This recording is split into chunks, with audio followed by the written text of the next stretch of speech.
Hello my dear friends, मैं CK Yadav आप सबके लिए लाया हूँ क्लास 12 की फर्स्ट चैप्टर प्रोज सेक्शन की फ्लेमिंगो की प्रोज सेक्शन की फर्स्ट चैप्टर जिसका नाम है द लॉस्ट लेसन।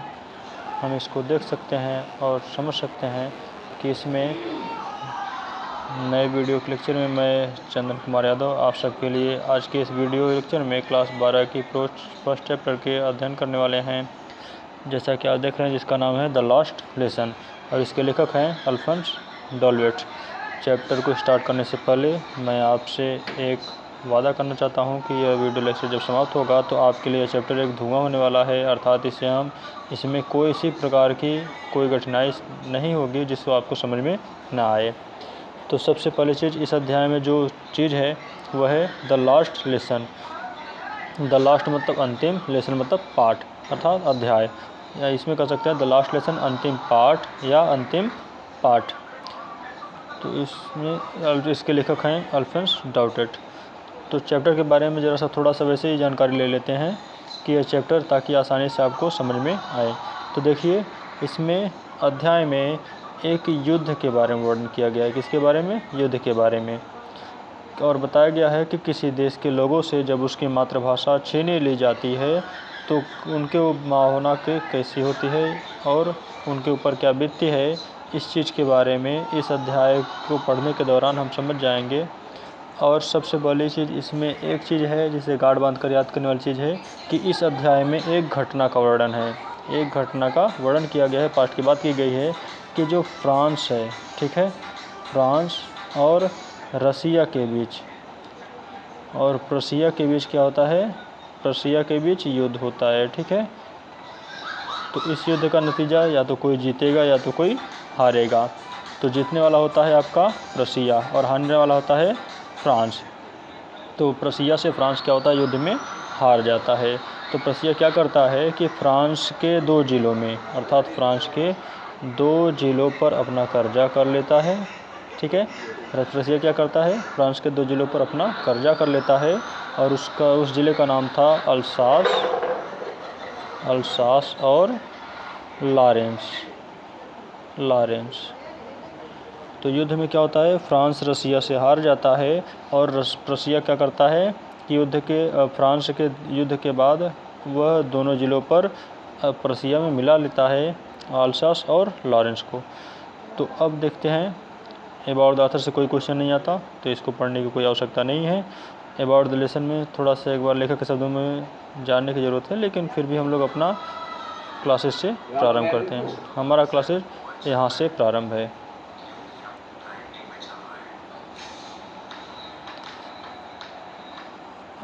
उससे पहले ज़रा सा हम लोग इस कहानी के बारे में एक बार समझ लिए हैं। अब इस लेव को हम लोग जल्दी ही प्रारंभ करते हैं कि किस में क्या चीज़ बताई गई है। तो हमारा देखिए लेसन यहाँ से प्रारंभ है। आई स्टार्टेड, मैंने प्रारंभ किया, टू स्कूल के लिए। आई स्टार्टेड, मैं रवाना हुआ, टू स्कूल के लिए। मैं प्रारंभ दैट मॉर्निंग, उस सुबह। आई स्टार्टेड फॉर स्कूल, मैं स्कूल निकला वेरी लेट, बड़ी देर से, दैट मॉर्निंग, उस सुबह। And was in a great, मैं बहुत ज़्यादा ड्रेड मतलब डरा हुआ था। आप कॉल्डिंग की मुझे डांट पड़ेगी, अर्थात मुझे बहुत डर लग रहा था या मुझे बहुत डांट पड़ने के कारण मुझे बहुत डर लग रहा था। स्पेशली, विशेष रूप से, बिकॉज, क्योंकि, एम हेमल उसके शिक्षक का नाम है, उस लड़के का जो यह कहानी बता रहा है। स्पेशली, बिकॉज, विशेष रूप से, इसलिए क्योंकि एम हेमल ने हैड सेड, कहा था, दैट ही वुड क्वेश्चंस अस, कि वो हमसे क्वेश्चंस करेंगे, प्रश्न करेंगे, ऑन पार्टिसिपल पर, अर्थात व्याकरण का एक भाग होता है। आप लोगों ने क्लास 12 में पार्टिकल पढ़ा होगा, पार्टिसिपल के बारे में। तो व्याकरण का एक भाग है, उसी के बारे में क्वेश्चन करेंगे। तो क्या कहता है, स्पेशली बिकॉज, विशेष कर इसलिए क्योंकि एम हेमल ने कहा था that he would be asked with question participle, कि वह पार्टिसिपल प्रश्न पूछेंगे। And I did not know, और मैं नहीं जानता, द फर्स्ट वर्ड, थोड़ा सा भी, अबाउट देम, उनके बारे में। फर्स्ट वर्ड अबाउट देम मतलब थोड़ा सा भी नहीं जानना, प्रारंभिक ज्ञान नहीं होना, देम, उनके बारे में। अर्थात उसे उसके बारे में थोड़ा सा भी जानकारी नहीं था। या इसको आसान से ऐसे कर सकते हैं, आई डिड नॉट नो, मैं नहीं जानता था, द फर्स्ट वर्ड थोड़ा सा भी, अबाउट देम उसके बारे में, अर्थात मैं उसके बारे में थोड़ा सा भी नहीं जानता, अर्थात उसे पार्टिसिपल थोड़ी सी भी याद नहीं थे। फॉर अ मोमेंट थोड़ी देर के लिए, एक क्षण के लिए, आई थॉट मैंने सोचा, ऑफ रनिंग अवे कि मैं भाग जाऊँ, अर्थात कुछ क्षण के लिए वह सोचता है कि आई थॉट मैं सोचता हूँ, ऑफ रनिंग अवे और भाग जाऊँ, एंड स्पेंडिंग डे और दिन बिताऊँ, आउट ऑफ द डोर्स घर से बाहर, घर से दूर। एक क्षण के लिए मैंने सोचा कि मैं भाग जाता हूँ और घर से बाहर अपना दिन बिता देता हूँ। इट वॉज सो वार्म, ये बहुत ज़्यादा गर्मी थी, वार्म मतलब गर्मी। सो ब्राइट बहुत ही चमकीला था, अर्थात दिन जो था वो कैसा था, चमकीला था। द बर्ड्स वर चिप, अर्थात जो चिड़िया थी वह चिरपिंग कर रही थी, चहचहा रही थी। एट द एज मतलब किनारे पर, ऑफ द वुड्स जंगल के, अर्थात जंगल के किनारे पर चिड़िया चहचहा रही थी। And in the open field, अर्थात और खुले खेतों में, बैक पीछे, ऑफ द सॉमिल, सॉमिल मतलब होता है आराम मशीन के। तो यानी कि यहाँ पर कहना चाहते हैं कि आराम मशीन के पीछे, ओपन फील्ड खुले खेतों में, और आरा मशीन के पीछे खुले खेतों में, the Persian soldiers, the partial के सोल्जर सैनिक व ड्रिलिंग अभ्यास कर रहे थे। तो क्या कहा गया कि आरा मशीन के पीछे खुले खेतों में रसिया के सैनिक अभ्यास कर रहे थे। It was all much more, यह बहुत अधिक, ये सब कुछ, मोर बहुत अधिक, टेम्पटिंग मतलब लुभावना था, अर्थात यह सब क्या था, बहुत ज़्यादा लुभावना था। Then the rule of participle की नियम के तुलना में, अर्थात पार्टिसिपल के नियम की तुलना में यह बहुत ज़्यादा क्या था, मनोहर था, लुभावना था। अर्थात मेरा मन कर रहा था कि मैं इन सब चीज़ को देख करके यहीं पर रुक जाऊं। तो पार्टिसिपल के रूल की तुलना में यह सब कुछ क्या था, बहुत ज़्यादा टेम्पटिंग था, लुभावना था, मनोहर था। जैसा चाहे वैसे कर सकते हैं कि बट लेकिन, आई हैव द स्ट्रेंथ, लेकिन मुझमें सामर्थ्य था, लेकिन मुझे शक्ति थी, स्ट्रेंथ तो शक्ति या सामर्थ्य था, टू रिसिस्ट मतलब इनकार करने की या नज़रअंदाज करने की, लेकिन मुझमें नज़रअंदाज करने की शक्ति थी। And hurried off to school, hurried मतलब होता है तेज़ी से, ऑफ स्कूल तो स्कूल के लिए चल पड़ा, और मैं तेज़ी से स्कूल के लिए चल पड़ा। इसे ऐसे भी पढ़ सकते हैं, but I have strength to resist, लेकिन मुझे विरोध करने की शक्ति थी। एंड हरिड ऑफ स्कूल, और मैं तेज़ी से स्कूल के लिए चल पड़ा। तो इसमें इसको हम एक बार फिर से देखते हैं कि किस तरीके से लेखक क्या कहता है। आगे देखिए, व्हेन आई पास्ड, जब मैं टाउन हॉल के पास से गुजरा, टाउन हॉल या मैं जब सभागार के पास से गुजरा, देयर वाज अ क्राउड, वहाँ पर भीड़ थी। In front of the bulletin board, bulletin board का मतलब होता है सूचना पट्ट, अर्थात सूचना पट्ट के फ्रंट में, सामने क्राउड भीड़ थी। तो जब मैं सभागार के पास से गुजरा तो सूचना पट्ट पर बहुत ही ज़्यादा उसके सामने भीड़ थी, बहुत ही भीड़ थी। फॉर द लास्ट 2 ईयर्स, अर्थात पिछले 2 सालों से, अर्थात पिछले 2 सालों से, ऑल आवर बैड न्यूज़, हमारे सभी बुरी न्यूज़, खबरें, हैड कम्स आई थी, फ्रॉम देयर, यहीं से, अर्थात पिछले 2 सालों से हमारी सभी बुरी खबरें यहीं से आई थी, अर्थात इसी सूचना पट से ही आती है। और उस टाइम पर कोई इसी प्रकार की न्यूज़ नहीं होती थी कि जिस तरीके से आज जिसमें हम न्यूज़ देख लेते हैं, बुलेटिन देख लेते हैं कि ये सारी घटनाएं होती हैं, लेकिन उस टाइम पर कोई दूसरी चीज़ नहीं थी, बस सूचना पट पर लोग क्या करते थे, लिख दिया करते थे कि ऐसी घटना हो गई है, और लोग वहाँ पर जा कर के पढ़ लिया करते थे। तो आगे देखिए, द लॉस्ट बैटल, युद्ध में हार का समर्थन, द लॉस्ट बैटल्स, युद्ध में हारे हुए युद्धों का समाचार। द ड्राफ्ट मतलब होता है सेना में ज़बरदस्ती भर्ती का समाचार, अर्थात सैनिकों को सेना में जबरी भर्ती करने का समाचार। द ड्राफ्ट मतलब सेना में भर्ती का कानूनी आदेश, ड्राफ्ट होता है कानूनी आदेश सेना में भर्ती के।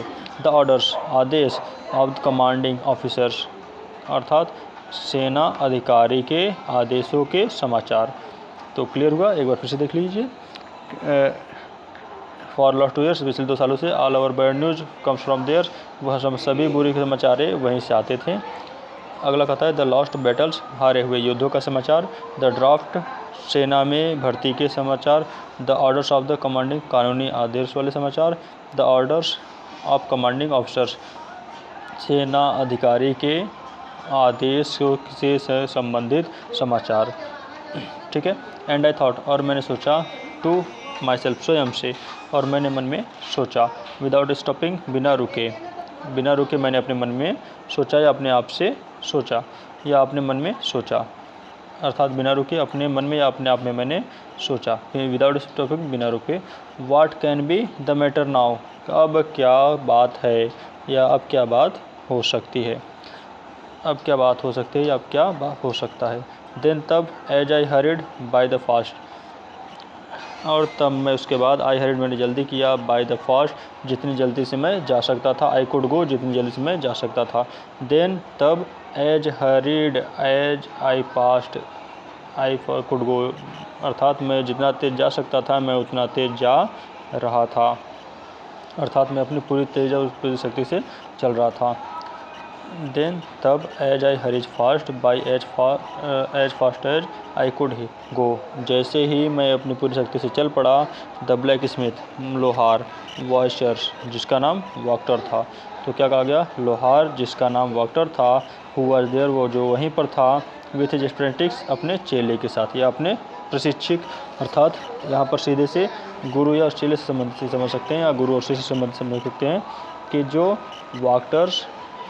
Then I and hurried at first as I could go, then फिर जब मैं अपनी पूरी शक्ति से आगे बढ़ने लगा तो फिर उसके बाद क्या हुआ, द ब्लैक स्मिथ, लोहार, वॉक्टर जिसका नाम वॉक्टर था, हु वाज देयर जो वहीं पर था, विथ हिज अप्रेंटिस, अपने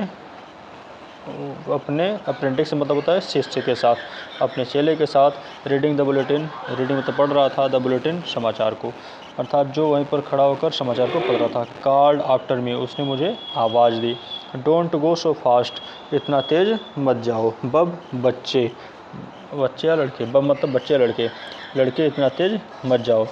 you will get to your school, तुम अपने स्कूल पहुंच जाओगे, पहुंचने के लिए, इन प्लेंटी ऑफ टाइम, तुम्हारे पास बहुत समय है, अर्थात तुम्हारे पास स्कूल पहुंचने के लिए बहुत समय है, इसलिए तुम लड़के बहुत तेज़ मत जाओ। आई थॉट, मैंने सोचा, he was making fun of me, कि वह मुझसे मजाक उड़ा रहा है या मुझसे मजाक कर रहा है, कि मैंने सोचा कि वह मेरा मजाक उड़ा रहा है। एंड रीच्ड, और मैं पहुंच गया, एम के लिटिल गार्डन। एम कौन है, एम जो थे उनके गुरु थे, एम के छोटे गार्डन में। आई हैव रीच्ड, मैं पहुंच गया, अर्थात एम के छोटे गार्डन में पहुंच गया। ऑल आउट ऑफ ब्रीथ, हाँफते हुए, ऑल आउट ब्रीथ मतलब होता है हाँफते हुए, मैं हाँफते हुए एम के छोटे गार्डन में पहुंच गया। ठीक है। तो आई थॉट मुझे महसूस हुआ, I was making of me, वो मेरा मजाक बना रहा है। एंड रीड, और मैं पहुंच गया, M the little garden, M के छोटे बगीचे में। ऑल आउट ऑफ ब्रीथ मतलब होता है हाँफते हुए। यूजुअली, ज़्यादातर या साधारणतः, व्हेन स्कूल बिगन, जब स्कूल शुरू होता था, there was a great bustles, there was बहुत अधिक, बस्टल मतलब होता है बस्टल होता था या बहुत ज़्यादा शोर होता था। विच कुड बी हियर्ड, जिसे सुना जा सकता था, आउट इन द स्ट्रीट, उन गलियों में, अर्थात जैसे स्कूल खुलता है तो बच्चे बहुत ढेर सारे ज़्यादा शोर करते हैं, तो स्कूल के जब बगल से आप गुजरेंगे तो आपको सूचना मिल जाती है, अर्थात आवाज़ के कारण आप पहचान सकते हैं कि क्या हो रहा है। साधारणतः जब स्कूल शुरू होता था तो बहुत ज़्यादा बस्टल होता था, बहुत ज़्यादा शोर होता था, और उस शोर को कुड बी हर्ड, सुना जा सकता था, आउट इन द स्ट्रीट, बाहर गलियारे में।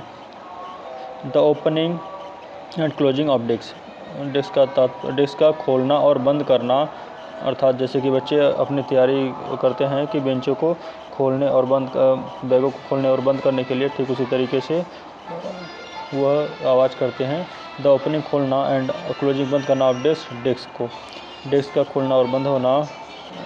लेसन रिपीटेड इन यूनिसन, अर्थात एक साथ मिल करके अध्याय को दोहराना। वेरी लाउड, बहुत ही तेज़ी से, बच्चे एक साथ मिल करके अध्याय को बहुत तेज़ी से दोहराते थे। विथ आवर हैंड्स, और अपने हाथों को, ओवर आवर शेयर्स, और अपने कानों पर रख लेते हैं। टू अंडरस्टैंड बेटर, अच्छे से समझने के लिए, अर्थात ठीक तरीके से समझने के लिए वह अपने कानों को अपने हाथों से ढक लेते हैं। The opening and closing of desk, मेज के खोलने और बंद करने की आवाज़ें। Lesson repeated in unisons very loud, बहुत तेज़ी से अध्यायों का एक साथ मिलकर दोहराना। विथ आवर्स हैंड्स, और हम अपने हाथों को ओवर आवर ईयर्स, अपने कानों पर रख लेते हैं। टू अंडरस्टैंड बेटर, अच्छे से तरीके से समझने के लिए। अर्थात इसको इससे पढ़ सकते हैं कि वे अपने हाथों को अपने कानों से ढक लेते थे ताकि वह अपने उन शब्दों को अच्छे से समझ सके। या बहुत तेज़ी से अध्याय को रिवीजन करने के लिए वह अपने कानों को अपने हाथों से ढक लेते थे। यूनिसेंस मतलब होता है एक साथ मिल करके। तो देखिए, एंड द टीचर्स, और अध्यापक की, ग्रेट रूलर्स, बड़ी छड़ी का, रैपिंग ऑन मतलब टकराना, ऑन द टेबल पर। तो अर्थात कहा गया कि इन सब की आवाज़ें हम बाहर क्लियर सीख सकते हैं। बट नाउ, लेकिन अब, इट वॉज ऑल स्टिल्स, लेकिन सब कुछ शांत था। अर्थात सब कुछ लेकिन अभी शांत था। आई हैड काउंटेड, मैंने सोचा था, ऑन द कमीशन, कि शोरगुल के बीच, टू गेट माई डेस्क, मैं अपने डेस्क पर पहुंच जाऊंगा, विदाउट बीइंग सीन, बिना किसी को दिखे। लेकिन मैंने सोचा था कि इस शोरगुल के बीच मैं अपने डेस्क पर बिना किसी को दिखे पहुंच जाऊंगा, या बिना किसी को दिखे पहुंच जाऊंगा। बट ऑफ कोर्स, लेकिन वास्तव में, दैट डे, उस दिन, everything had to be as quiet, सब कुछ उतना ही शांत था, एज संडे मॉर्निंग, जितना कि रविवार के सुबह के समय। अर्थात रविवार के सुबह के समय क्या होता है, स्कूल बंद रहता है, इसलिए बहुत ज़्यादा शांत होता है। ठीक उसी तरीके से उस दिन वहाँ पर लग रहा था कि आज जैसे रविवार हो, उतना ज़्यादा उस समय शांति दिखाई दे रही थी कि जिसके बारे में हम कल्पना कर करते थे। बट ऑफ कोर्स, लेकिन वास्तव में, दैट डे, उस दिन, everything had to be as quiet, सब कुछ उतना शांत था, एज संडे, जिसका अंत की रविवार के संडे की तरह। दो द विंडो, खिड़की से, आई सा, मैंने देखा, द क्लासमेट्स, अपने सहपाठियों को, खिड़की से मैंने अपने सहपाठियों को देखा। ऑलरेडी इन देयर प्लेसेज, वे पहले ही अपने स्थानों पर थे। अर्थात वे पहले ही अपने स्थानों पर पहुंच चुके थे। एंड एम हेमल, और जो एम हेमल थे, वॉकिंग अप, टहल रहे थे, एंड डाउन, यहाँ वहाँ, विथ हिज टेरिबल्स, अपने भयानक आयरन रूलर, छड़ी के साथ, अंडर हिज आर्म्स, अपने बगल में दबाए हुए। अर्थात अपने भयानक डंडे को या अपने भयानक छड़ी को बगल में दबाए हुए इधर उधर टहल रहे थे। I had open the door, मुझे दरवाज़ा खोलना पड़ा। And go in before everybody, और सबके सामने अंदर जाना पड़ा। यू कैन इमेजिन, आप कल्पना कर सकते हैं या अपना सोच सकते हैं, how I bussed, and how passionate was, how bust मतलब होता है कितना ज़्यादा शर्मिंदा था, एंड हाउ फ्राइटेड, और कितना ज़्यादा फ्राइटेड भरा था, आई वाज, मैं था। तो आगे देखिए, बट नथिंग हैपन, लेकिन कुछ भी नहीं हुआ। तो क्या कहा गया, तो आप वीडियो को पुश करके एक बार फिर से आगे रिवीजन कर लीजिए। तो फिर उसके बाद हम लोग आगे देखते हैं। यदि आपको सब्जेक्ट चैप्टर ना समझ में आए तो इसको फिर से आप रिवीजन करके देख लीजिए। इस चैप्टर को छोटा करने के लिए और इसको रिवीजन करने के लिए मैं इसको दोबारा पढ़ा रहा हूँ ताकि कोई दिक्कत ना हो। बट नथिंग हैपन, लेकिन ऐसा कुछ नहीं हुआ। M Hemal saw me, M Hemal ने मुझे देखा। एंड सेड, और बोला, वेरी काइंडली, बड़ी प्यार से, गो टू योर प्लेस, अपने स्थान पर जाओ, क्विकली, शीघ्रतापूर्वक, लिटिल फ्रेंड, छोटे friends. Go to your place, अपने स्थान पर जाओ, क्विकली, शीघ्रता से। वी आर बिगनिंग, हम शुरू करने वाले हैं। विदाउट यू, तुम्हारे बिना, अर्थात हम तुम्हारे बिना ही शुरू करने वाले थे। आई जम्प्ड ओवर द बेंच, मैं बेंच पर कूद कर, set down at my desk, अपने डेस्क पर बैठ गया। मैं बेंच से कूद कर जल्दी से अपने डेस्क पर बैठ गया। नॉट टिल देन, और तब तक, when I had got the little over my fright, जब I had got a little over my fright, जब मेरा डर, गॉट अ लिटल ओवर बताता है थोड़ा सा कम हो गया, और तब जब मेरा थोड़ा सा डर कम हो गया, तब डिड आई सी, तो मैंने देखा, दैट कि अवर टीचर, हमारे शिक्षक, had on his beautiful green coat, had on मतलब पहन रखा है, हीज अपना, ब्यूटीफुल सुंदर, ग्रीन मतलब होता है हरे कोट को, अपना सुंदर हरे कोट को। और तब जब मेरा डर कम हो गया तो मैंने देखा कि मेरा जो शिक्षक हैं, मेरे जो अध्यापक हैं, उन्होंने अपना सुंदर हरा कोट पहन रखा था। हीज फ्रिल्ड शर्ट, उन्होंने अपनी झालरदार, फ्रिल्ड मतलब होता है झालरदार, शर्ट मतलब शर्ट पहनी है। एंड लिटिल ब्लैक सिल्क, और अपनी छोटी ब्लैक मतलब काली, सिल्क मतलब सिल्क की, कैप मतलब टोपी पहन रखी है, और अपनी काली छोटी सी टोपी पहन रखी है। ऑल एम्ब्रॉयडर्ड, जिस पर काशीदार की गई है, अर्थात जिस पर डिजाइन बनाया गया है। दैट ही नेवर वोर, जिसे वह कभी नहीं पहनते हैं, एक्सेप्ट के स्थान पर बजाय, ऑन इंस्पेक्शंस अर्थात निरीक्षण के, एंड प्राइज डेज और पुरस्कार के वितरण के दिन के अलावा वह इस टोपी को कभी नहीं पहनते हैं, जिसे वह निरीक्षण और पुरस्कार वितरण के अलावा और कभी इसे नहीं पहनते हैं। यह बिसाइड्स इसके अतिरिक्त, the whole school seems so strange, पूरा स्कूल सीम्स प्रतीत हो रहा था, सो स्ट्रेंज बहुत ही विचित्र, एंड सोलेमन और अजीब लग रहा था, सोलेमन मतलब अजीब लग रहा था या गंभीर लग रहा था, और इसके अलावा पूरा स्कूल बहुत ही विचित्र और गंभीर लग रहा था। बट द थिंग, लेकिन जो चीज़, या फिर कह सकते हैं कि वह चीज़, बट द थिंग लेकिन वह चीज़, दैट सरप्राइज्ड मी जिसने मुझे आश्चर्यचकित कर दिया, मोस्ट सबसे ज़्यादा, वाज थी टू सी देख करके, लेकिन वह चीज़ जिससे मुझे बहुत ज़्यादा आश्चर्यचकित किया, वाज टू सी यह देखना था, अर्थात वह चीज़ जिसने मुझे सबसे ज़्यादा आश्चर्यचकित कर दिया वो ये देखना था, ऑन द बैक बेंचेज की पीछे के बेंचेज पर, दैट वर ऑलवेज जो हमेशा खाली हुआ करती थी या खाली रहती थी, द विलेज पीपल गांव के लोग, सिटिंग बैठे हुए हैं, क्वाइटली लाइक आवर सेल्फ शांति से हमारी ही तरह, ठीक है। लेकिन वह चीज़ जो मुझे बहुत ज़्यादा आश्चर्यचकित करती थी वह यह देखना था कि पीछे की बेंचेज जो हमेशा खाली हुआ करती थी उन पर गांव के लोग बड़ी ही शांति से हमारी ही तरह बैठे हुए थे। ओल्ड हाउसर्स, एक बूढ़ा व्यक्ति बैठा हुआ था, with his tree corner hats, with his tree जिसने अपनी तिकोनी टोपी हैट पहन रखी थी, अर्थात वो अपनी तिकोनी टोपी पहने हुए एक बूढ़ा व्यक्ति बैठा हुआ है। द फॉर्मर मेयर, भूतपूर्व मेयर बैठे हुए हैं। द फॉर्मर पोस्ट मास्टर, भूतपूर्व पोस्ट मास्टर बैठे हुए हैं। एंड सेवरल अदर बिसाइड्स, और इसके अलावा बहुत से अन्य लोग भी बैठे हुए हैं। एवरीबडी, हर एक, लुक सैड, दुखी है, अर्थात सभी लोग क्या हैं, दुखी दिखाई दे रहे हैं। एंड हाउजर, और जो बूढ़ा व्यक्ति, had brought and old primer, एक पुरानी बाल पोथी अर्थात बाल पुस्तक लाया हुआ था, अर्थात जिसमें क ख ग ABCD वगैरह हुआ करती थी वो सारी पुस्तक लाया हुआ था, और वह बूढ़ा व्यक्ति अपने साथ एक पुरानी बाल पुस्तक लाया हुआ था। थंबट एट द एज मतलब होता है जिसके किनारों पर, थंबट मतलब अंगूठे के निशान थे, यानी कि यहाँ पर कहना चाहते हैं कि उसके जो किनारे थे उस किनारों पर अंगूठे के निशान थे। तो बार बार पुस्तक को खोलने पर क्या होते हैं, पेज के कोने पर अंगूठे का निशान आ जाता है और वो थोड़ा सा काला हो जाता है, तो वही कहना चाहते हैं कि यह जो चीज़ थी वो थोड़ी सी काली थी, ठीक है। तो कहते हैं कि थंबट एट द एज, उसके किनारे पर अंगूठे के निशान थे, इतना ही बोलना है, ठीक है, इससे ज़्यादा और कुछ भी नहीं बोलना है। उस किताब के किनारों पर अंगूठे के निशान थे, ठीक है।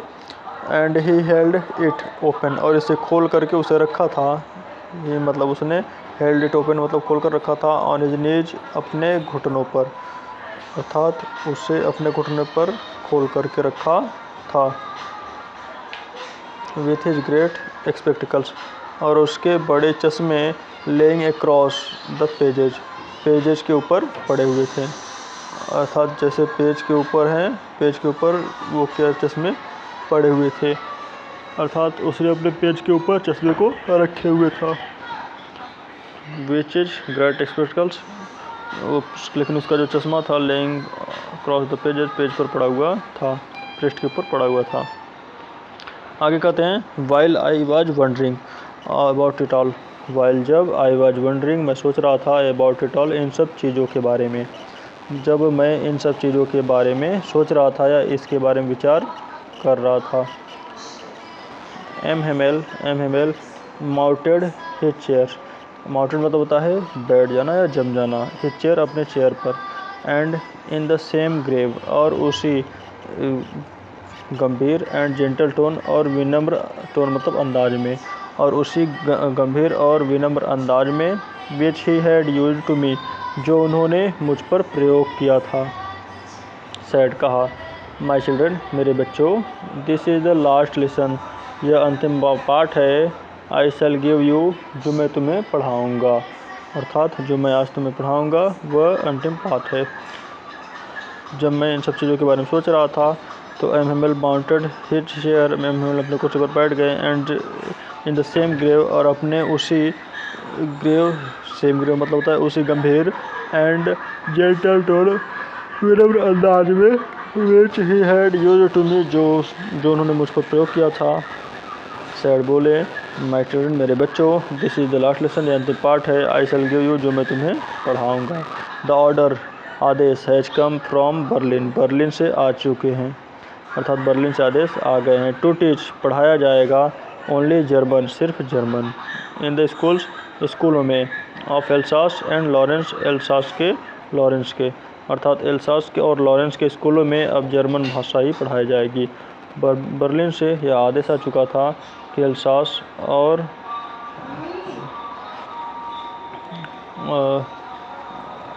This is your last French lesson ये आपका अंतिम पाठ है। द न्यू मास्टर्स जो नए मास्टर हैं, कम्स टुमारो वह आ जाएंगे, अर्थात this is your last French lesson यह आपका अंतिम फ्रेंच पाठ है, यानी कि आज के बाद आपको कभी भी फ्रेंच नहीं पढ़ाई जाएगी। तो ये आपका अंतिम फ्रेंच पाठ है या अंतिम अध्याय है, अर्थात फ्रेंच भाषा का यह अंतिम अध्याय है। जैसा आप चाहे वैसा बोल सकते हैं। I want you to be attractive, मैं चाहता हूँ यू वेरी एट्रेक्टिव आप बड़े ही ध्यानपूर्वक सुने कि आप पूरे ध्यान से पढ़ें। मैं चाहता हूँ कि आप पूरे ध्यानपूर्वक पढ़ें या ध्यानपूर्वक समझें। वाटर थर्ड क्रैप कि ये जो बिजली की कड़कड़ाहट के समान थी। दीज वर्ड्स यह शब्द वर टू मी मेरे लिए ये शब्द बड़े ही बिजली की कड़कड़ाहट के समान थी। ओ अरे द विचेस बेचारे या अभागे लोग, दैट वाज वाट यही दे हैड पुट उन्होंने लिख दिया था up to the town hall पर सभागार को, अर्थात वह जब आ रहा था तो रास्ते में उन्होंने देखा था ना कि सूचना पट के सामने बहुत ज़्यादा भीड़ थे और उससे लोहार ने कहा था कि तुम्हें स्कूल पहुंचने के लिए बहुत ज़्यादा समय है। तो वही बात मिल बोलता है, वही बात वह फ्रेंच बोलता है कि यही बात वहाँ पर लिखी थी कि अब हम सबको फ्रेंच भाषा नहीं पढ़ाई जाएगी, अब हम सबको जर्मन भाषा पढ़नी पड़ेगी। तो वही कहता है कि ओ द विचर्स अभागे लोग, that was what they had put up at the town hall यही टाउन हॉल की दीवार पर उन्होंने यही लिख दिया था, अर्थात यही सूचना थी कि सभागार के पर सभी चीज़ दीवारों पर सभागार पर उन्होंने ये दे हैड पुट अप यही लिख दिया था। ठीक है। माई लास्ट फ्रेंच लेक्चर मेरा अंतिम फ्रेंच का भाषा का पाठ या मेरी अंतिम फ्रेंच भाषा का अध्याय। वाई क्यों? आई हार्डली न्यू मैं बड़ी मुश्किल से हाउ टू राइट मैंने लिखना सीखा था, बड़ी मुश्किल से मैंने लिखना सीखा था। I should never learn any more इससे ज़्यादा अब मैं नहीं सीख पाऊँगा, अर्थात इससे ज़्यादा अब मैं कभी नहीं सीख पाऊँगा क्योंकि अब मुझे फ्रेंच भाषा पढ़ाई नहीं जाएगा।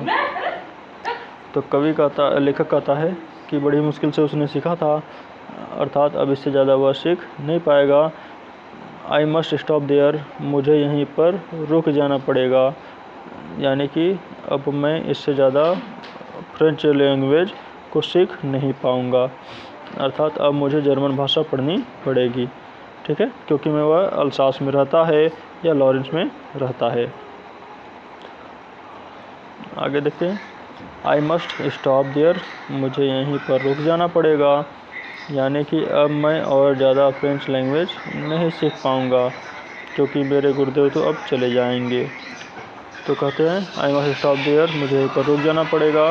देन तब, अर्थात जब मुझे अब इसके आगे सीखने को नहीं मिलेगा तब क्या होगा, अब जरा ध्यान समझिएगा। Oh how sorry I was, oh how sorry I was, मैं बहुत ज़्यादा दुखी था। मैं बहुत ज़्यादा क्या था, दुखी था। या मैं बहुत ज़्यादा, या हाउ मतलब कितना, हाउ मतलब दुखी था। मैं कितना दुखी था या मैं बहुत ज़्यादा दुखी था। For not learning my lessons, अपना पाठ ना याद करने के कारण, अर्थात अपना पाठ याद न कर पाने के कारण मैं बहुत ज़्यादा दुखी था। तीनों का मतलब समझ में आया। तो इतने का मतलब है कि मैं इतना दुखी था। For not learning my lesson, कि मैं इतने का मतलब है कि अपने पाठ को याद न कर पाने के कारण, ठीक है। फॉर सीकिंग बर्ड्स एज, इस छोटे वाले का वर्ड मीनिंग देखिए।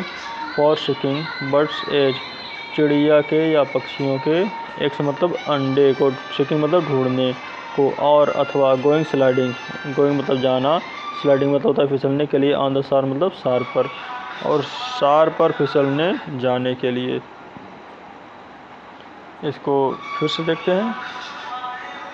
कहें इसको हम बोलेंगे कि ओ आई सॉरी आई वाज, इसको बात पढ़ना है। नॉट लर्निंग माई लेसन्स, मैं अपना पाठ याद न करके, फॉर सीकिंग बर्ड्स एज, पक्षियों के अंडे ढूंढने, और गोइंग या जाने, स्लाइडिंग के लिए, ऑन द सार सार पर, अर्थात सार पर फिसलने जाने के लिए मैं कितना ज़्यादा दुखी हो रहा था। ठीक है, मैंने एक एक करके आपको बता दिया। तो पहले यहाँ से पढ़ना है कि for not learning my lessons, मैंने अपना पाठ याद न कर पाने कारण या न करके, फॉर सीकिंग बर्ड्स एज, पक्षियों के अंडे ढूंढने, और गोइंग स्लाइडिंग ऑन द सार, सार पर फिसलने के कारण, ओ आई वाज सॉरी, मैं कितना ज़्यादा दुखी हो रहा था। क्लियर है।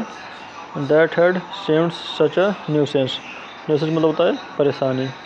दैट हैड सीम्ड जो लग रहा था, सच अ न्यूसेंस परेशानी, जो परेशानी लग रही थी। अवाइल अगो थोड़ी देर पहले, अर्थात थोड़ी देर पहले जो परेशानी लग रही थी, अर्थात थोड़ी सी चीज़ परेशानी लग रही थी। कौन सी चीज़, अर्थात माई बुक्स, मेरी किताबें, sorry my books, that had seemed such a nuisance, मेरी किताबें जो मुझे बहुत ज़्यादा, सच अ न्यूसेंस परेशानी लग रही थी, अवाइल अगो थोड़ी देर पहले, अर्थात थोड़ी देर पहले मेरी किताबें जो परेशानी लग रही थी।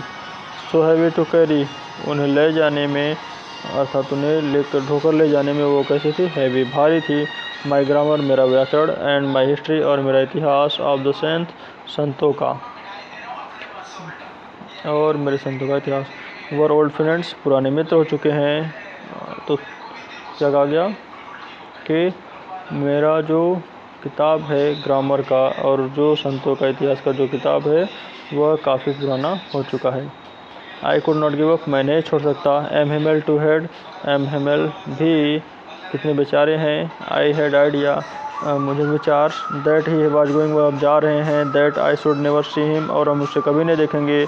Made me forget all about him, हम उसके बारे में भूल जाएंगे। रूलर उनके छड़ी के बारे में। एंड हाउ क्रैंकली ही वाज, और इस चीज़ के बारे में अब हम भूल जाएंगे, और उनके शरीर के बारे में भूल गया। और वह कितने क्रैंकी मतलब होता है बदमिजाज, अर्थात वह कितने असहाय हैं उसके बारे में हम भूल गए हैं।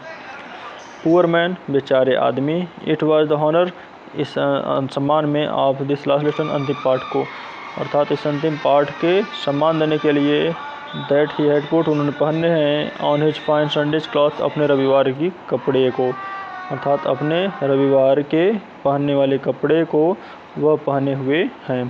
अर्थात बेचारे गुरुजी अपने इस अंतिम पाठ को सम्मान देने के लिए ही उन्होंने अपनी सुंदर रविवार की कपड़े को पहने हुए हैं।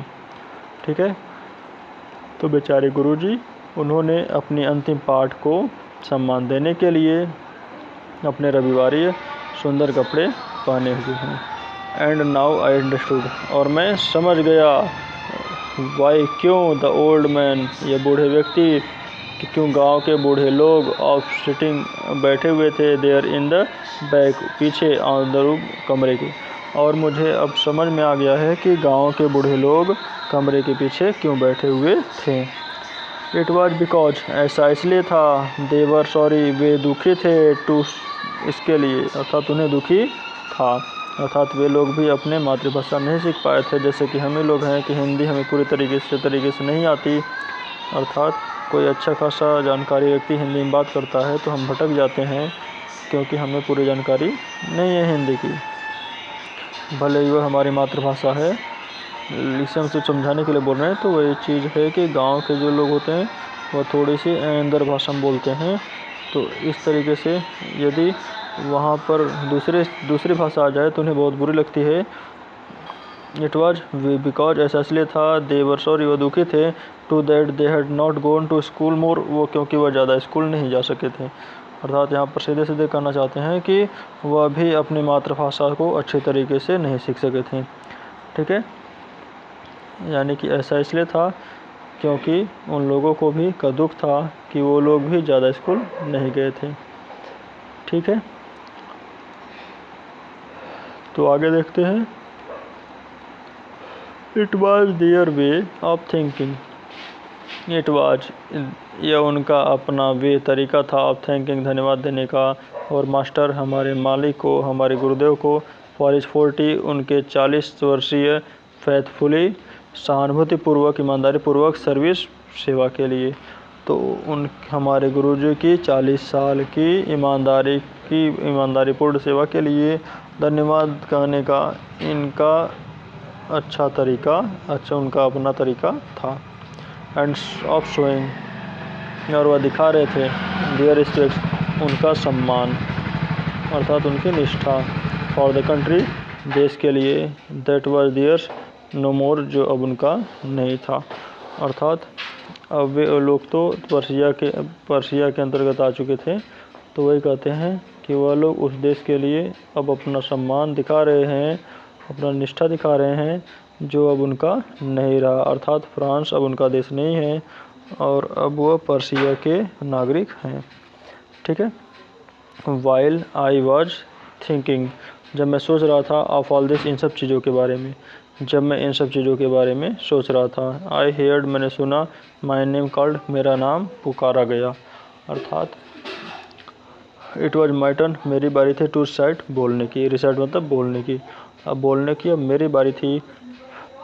तो देखिए फिर से देंगे, what could I not have given, मैं कुछ भी नहीं देख सकता था, टू बी एबल, योग्य होने के लिए, टू से, बोलने के, अर्थात दे डेयरफुल, उस भयानक पूर्ण रूल, नियम को, ऑफ द पार्टिसिपल के, तो पार्टिसिपल के उस भयानक रूल को बोलने के योग्य होने के लिए मैं कुछ भी कर सकता था। कि पार्टिसिपल की भयानक नियमों को, रूल को बोलने के योग्य होने के लिए मैं कुछ भी कर सकता था, या मैं कुछ भी दे सकता था। दो, बहुत तेज़ी से, वेरी लाउड, बहुत तेज़ी से, द क्लियर, साफ, ऑल्दो, अर्थात पूरा का पूरा नियम, वेरी लाउड, बड़ी तेज़ी से, एंड क्लियर, साफ, अर्थात पूरी नियम को बहुत तेज़ी से और साफ, यानी कि कहने का मतलब है कि पूरा जोड़ने पर पार्टिसिपल के उस भयानक नियम को पूरी तरह से, पूरी तेज़ी से और साफ बोलने के योग्य होने के लिए मैं कुछ भी कर सकता था। अब मैं अपनी भाषा में कर सकते हैं कि पार्टिसिपल के उस भयानक नियम को याद करने के लिए, पूरी तरीके से, बहुत तेज़ी से और साफ बोलने के लिए, योग्य होने के लिए मैं कुछ भी कर सकता था। क्लियर है, एंड विदाउट वन मिस्टेक, और बिना कोई गलती किए, अर्थात बिना किसी गलती किए मैं उस नियम को पूरा साफ बोलना चाहता था। But I was got mixed up, लेकिन मैं अटक गया, up on the first word, शुरुआत के शब्दों पर ही, लेकिन मैं शुरुआत के शब्दों पर ही अटक गया क्योंकि उसको याद ही नहीं था। एंड स्टूड देयर, और वहीं पर खड़ा रहा, होल्डिंग ऑन, पकड़े हुए, माई डेस्क, अपने डेस्क को। माई हार्ट बीटिंग, मेरा हृदय धड़क रहा था। एंड नॉट डेयरिंग, और डेयरिंग मतलब होता है साहस नहीं था, टू लुक अप, ऊपर देखने का, और मुझे ऊपर देखने का थोड़ा सा भी साहस नहीं था।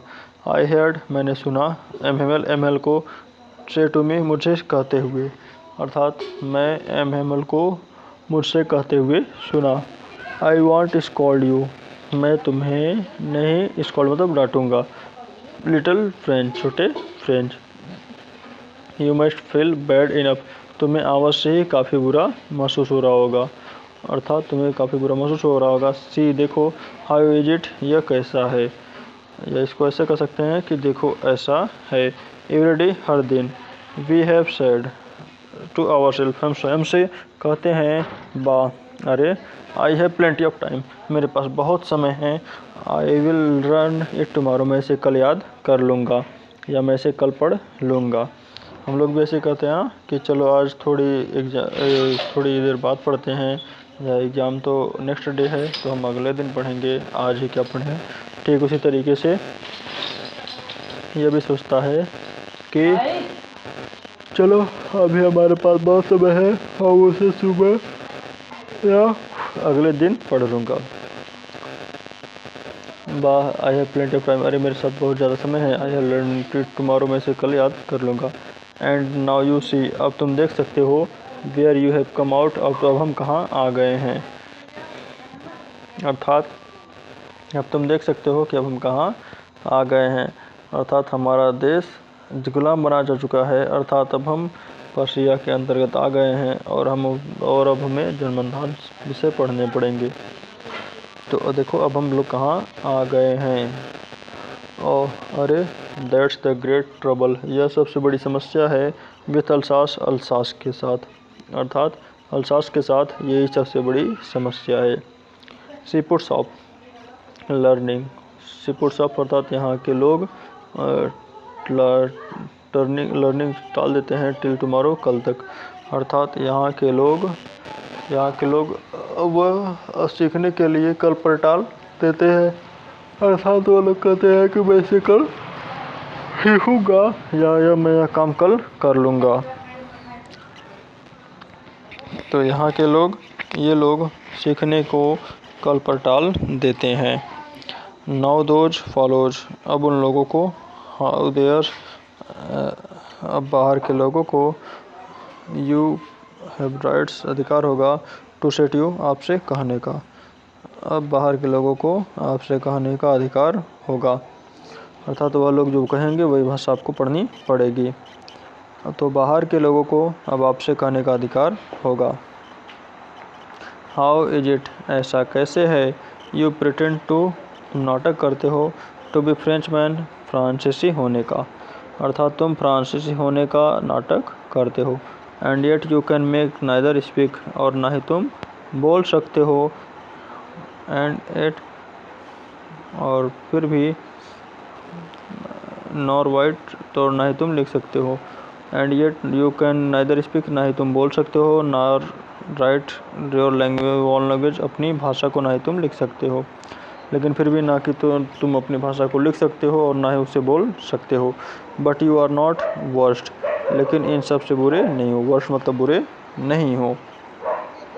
पुअर लिटिल फ्रेंच, बेचारे नन्हे फ्रेंच, बेचारे नन्हे फ्रेंच, तुम सबसे बुरे नहीं हो। We have all a great deal to approach yourself with, we have all a great deal, हम सभी के पास पर्याप्त कारण है। टू रिपोर्ट्स मतलब होता है दोषी ठहराने का, योरसेल्फ स्वयं को, अर्थात हम सबके पास स्वयं को दोषी ठहराने का एक पर्याप्त कारण है।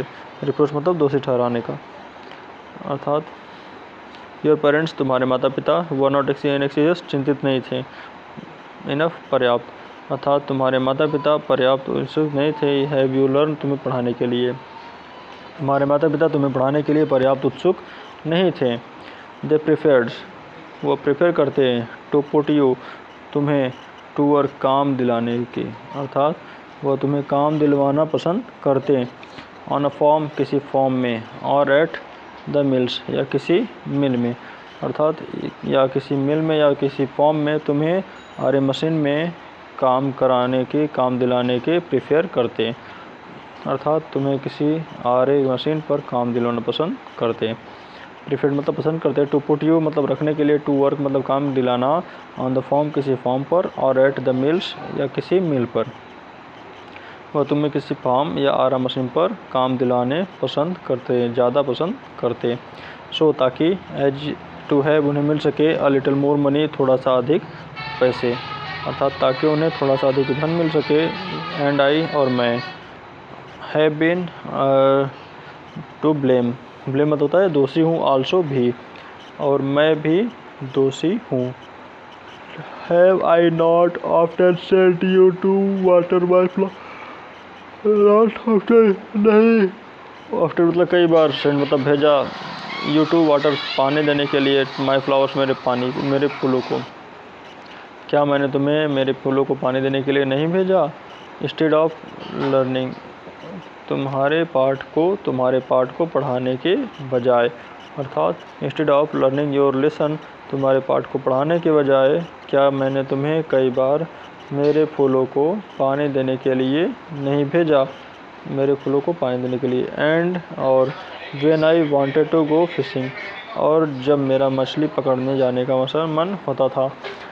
डिड आई नॉट क्या मैंने तुम्हारी नहीं की थी हॉलीडेज छुट्टी, तो यानी कि जब मेरा मछली पकड़ने जाने का मन हुआ करता था तो मैं तुम्हारी छुट्टी कर देता था। देन फिर from one thing to another, एक के बाद दूसरी बहत्तर, तो एक के बाद दूसरी बात करते हुए। MML went to talk of the French language, MML went on जारी रहे, टू टॉक बात करने के लिए, फ्रेंच लैंग्वेज फ्रेंच भाषा पर। एमएमएल फ्रांसीसी भाषा के बारे में बात वेंट ऑन करते रहें, ठीक है। तो एमएमएल फ्रांसीसी भाषा के बारे में बात करते रहें। सेइंग उन्होंने कहा दैट कि it was most beautiful language यह सबसे सुंदर भाषा है। इन द वर्ल्ड दुनिया की या संसार की, यह लैंग्वेज इन द वर्ल्ड पूरी दुनिया की संसार की सबसे सुंदर भाषा है। द क्लियरेस्ट मतलब होता है सर्वाधिक स्पष्ट भाषा। द मोस्ट लॉजिकल मतलब सर्वाधिक तर्कसंगत, लॉजिक मतलब तर्कसंगत भाषा है। दैट हम सब को वी हैव गार्डेड मतलब सुरक्षित रखना होगा, हम सबको इसे सुरक्षित रखना होगा। गार्डेड हमें सबको इसे सुरक्षित करना होगा, अर्थात इस भाषा को सुरक्षित रखना होगा। एमंग अस हमारे बीच, हम सबको इसे हमारे बीच सुरक्षित रखना होगा। एंड नेवर फॉरगेट इट और इसे कभी भी भूलना नहीं है। बिकॉज क्योंकि वेन अ पीपल जब यह सभी व्यक्ति, क्योंकि वेन अ पीपल जब लोग आर अनस्लेव्ड मतलब गुलाम बनाया जाता है, अर्थात जब किसी देश के लोगों को जब गुलाम बनाया जाता है। As long as they hold fast to their language, तो देयर लैंग्वेज उनकी भाषा पर, as long as they hold fast जब तक अपनी पकड़ बनाए रखते हैं, जब तक मजबूती से वह बंधे रहते हैं। यानी कहना चाहते हैं कि एज लॉन्ग एज जितने लंबे समय तक, दे होल्ड वे बंधे रहते हैं, फास्ट मजबूती से, टू देयर लैंग्वेज अपनी भाषा से, तो वह जब तक अपनी भाषा से बड़ी मजबूती के साथ बंधे रहते हैं। It is as if they had to key to success, वह इस प्रकार होता है कि यदि दे हैड अ की उनके पास एक चाबी है, टू देयर उनके प्रेजेंट जेल की, तो यह कुछ इस प्रकार होता है कि जैसे कि उनके पास उनके जेल की चाबी हो, अर्थात उनके जेल की चाबी हो, इस प्रकार वह अपने आप को महसूस करते हैं। ज़रा फिर से देख लीजिए। It was as long as they hold fast to their language, जब वह अपने भाषा से मजबूती के साथ जुड़े रहते हैं या बंधे रहते हैं, तो वह इस प्रकार होता है जैसे कि उनके पास उनके ही जेल की चाबी हो। देन तब ही opened a grammar book, then तब ही ओपनड वह खोलते हैं, अ ग्रामर बुक एक व्याकरण की पुस्तक। एंड रीड अस और हम पढ़ाएं, आवर लेसन हमें हमारा पाठ। और तब उन्होंने व्याकरण की पाठ की किताब खोली और हमें हमारा पाठ पढ़ाया या बताया। ठीक है, आगे देखते हैं। रीडर्स आवर लेसन्स, अर्थात यहाँ पर ऐसे भी हो सकता है कि हमारा पाठ पढ़ करके सुनाया। रीड मतलब पढ़ करके, अस मतलब हमें, और लेसन हमारा पाठ, तो हमारा पाठ पढ़कर उन्होंने हमें सुनाया। सब उन्होंने ग्रामर की किताब खोली और हमारा अध्याय उन्हें हमें पढ़कर सुनाया। आई एम आज अमेज्ड, मैं भौचक्का हो गया। टू सी, यह देख करके, हाउ वेल, कि कितना आराम से, आई स्टैंडर्ड, मैं समझ गया। यह देखकर मैं कितना आराम से इसे समझ गया, मैं बहुत चक्का रह गया। ठीक है। ऑल ही सेड, जो कुछ भी उन्होंने कहा। सेम्ड सो इजी, बहुत ही सरल पसंद हो, बहुत ही सरल लग रहा था। सो इजी, बहुत ही ज़्यादा आसान लग रहा था। अर्थात जो कुछ भी उन्होंने मुझे बताया वो बहुत ही आसान और सीधी से आसान लग रही थी। आसान से इजी, सो इजी, आसान से भी ज़्यादा आसान। तो कहते हैं ऑल ही सेड, जो कुछ भी उन्होंने कहा, अर्थात जो उन्होंने चीज़ बताया। सीम्ड सो इजी, बहुत ही बहुत सरल लगा। आई थिंक, मैं सोचता हूँ या मैंने सोचा, दैट कि, आई हैड नेवर लिसेंड, कि मैंने कभी भी, लिसन नहीं सुना, सो केयरफुली, इतना ज़्यादा ध्यानपूर्वक। अर्थात मुझे ऐसा भी लगा कि मैंने इतना ज़्यादा ध्यानपूर्वक कभी नहीं सुना। That had never listen to so carefully, कि मैंने इस तरीके से कभी, इतनी केयरफुली, ध्यानपूर्वक तरीके से कभी नहीं सुना। और आगे देखते हैं। एंड दैट, और यह भी सोचता हूँ या मुझे यह भी लगा, दैट कि, ही हैड नेवर एक्सप्लेन्ड, उन्होंने कभी नहीं समझाया था, एवरीथिंग, अच्छा, हर चीज़ को, विथ सो मच पेशेंस, इतने ज़्यादा पेशेंस, धैर्य से। और मैंने यह भी सोचा कि उन्होंने कभी भी इतने ज़्यादा धैर्य के साथ कभी नहीं समझाया था। ठीक है।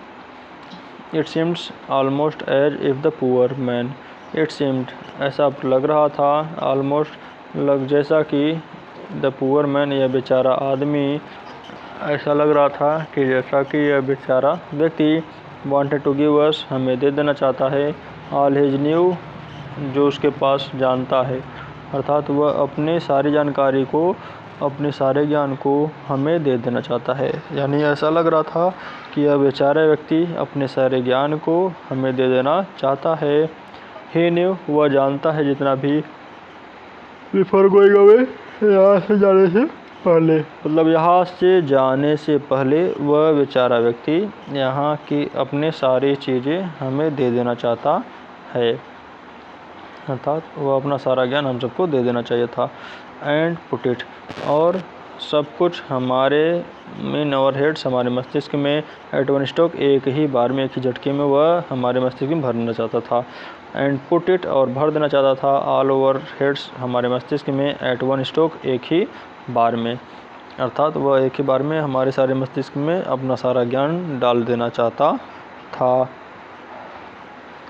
आफ्टर द ग्रामर, ग्रामर के बाद, वी हैड, अर्थात व्याकरण के बाद, वी हैड लिसन, हमारा लिसन, लेखन का पाठ हुआ।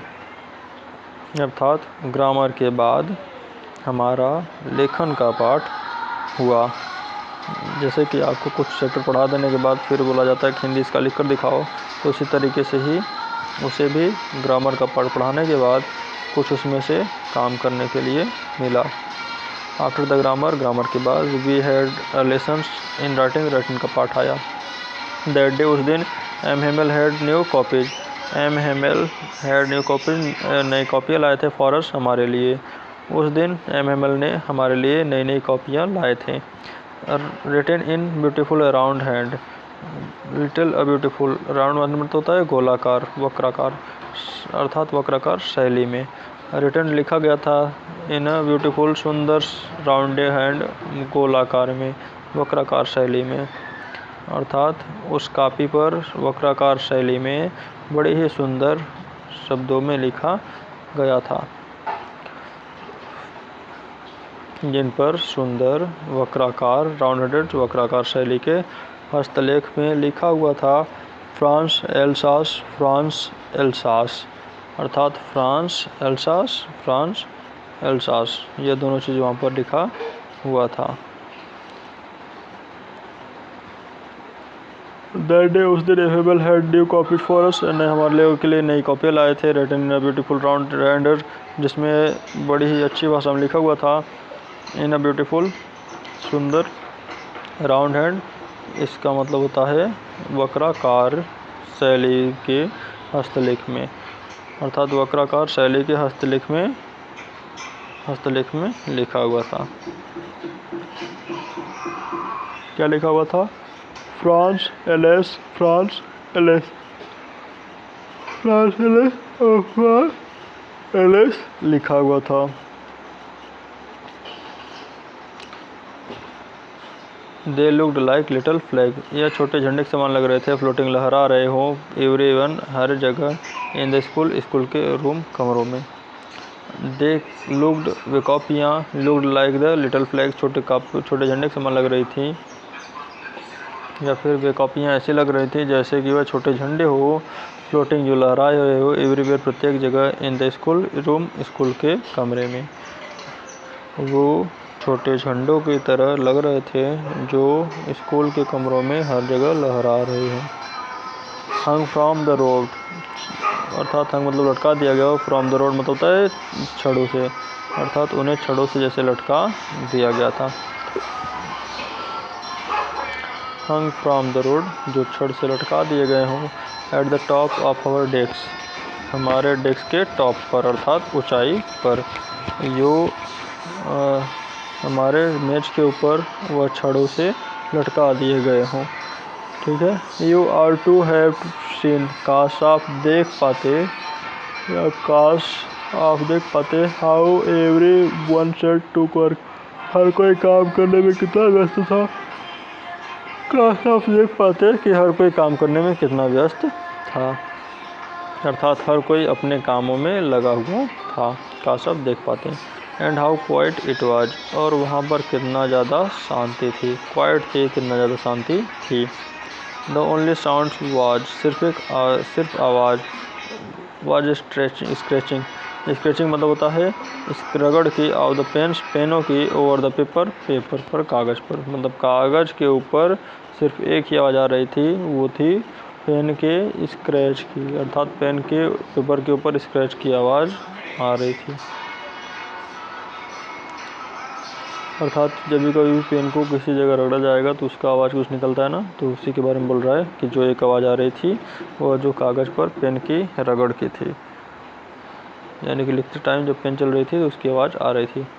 वंस, एक बार तो, सम बिटस, कुछ भंवरे, फ्ल्यू मतलब फ्ल्यू इन, अंदर आ गए, तो एक बार तो कुछ भंवरे उड़कर अंदर आ गए। But nobody paid any attention to them, but कोई भी व्यक्ति, नोबडी कोई भी नहीं, पेड अटेंशन मतलब होता है ध्यान नहीं दिया, टू देम उनके ऊपर, लेकिन किसी ने भी उन पर थोड़ा भी ध्यान नहीं दिया। नॉट इवन लिटिल वंस, यहाँ तक कि द लिटिल वंस, सबसे छोटे बच्चों ने भी ध्यान नहीं दिया, मतलब यहाँ तक कि बड़े बच्चों के साथ साथ छोटे बच्चों ने भी उन भौरों पर ध्यान नहीं दिया हो जो were dried on tracing their faces, मतलब इसको फिर से देखिए, ऐसा कि छोटे बच्चों ने भी उस पर ध्यान नहीं दिया। अब छोटे बच्चे काम क्यों कर रहे हैं जरा देखिए। हुआ, जो बना रहे थे, right on tracing their fish hook, अपनी मछली पकड़ने के कांटे का चित्र, अर्थात वो अपने मछली पकड़ने के कांटे का चित्र बना रहे थे। एज इट, और ऐसा लग रहा था, दैट कि ये भी was to be French, French भाषा है, और ऐसा लग रहा था कि वह भी एक फ्रेंच भाषा है। आगे देखते हैं, अर्थात बच्चे भी अपने काम में पूरी तरीके से व्यस्त थे। हुआ, जो बना रहे थे, right at the tracing their fish hook के, अपने मछली पकड़ने के ट्रेसिंग कांटे का चित्र बना रहे थे, अर्थात मछली पकड़ने के कांटे का चित्र बना रहे थे। एज इफ, और ऐसा लग रहा था कि ये चित्र बनाना भी पेजेंट भाषा है, एक भाषा है, अर्थात फ्रेंच कुक्ड, फ्रेंच भागा है, वेरी लो।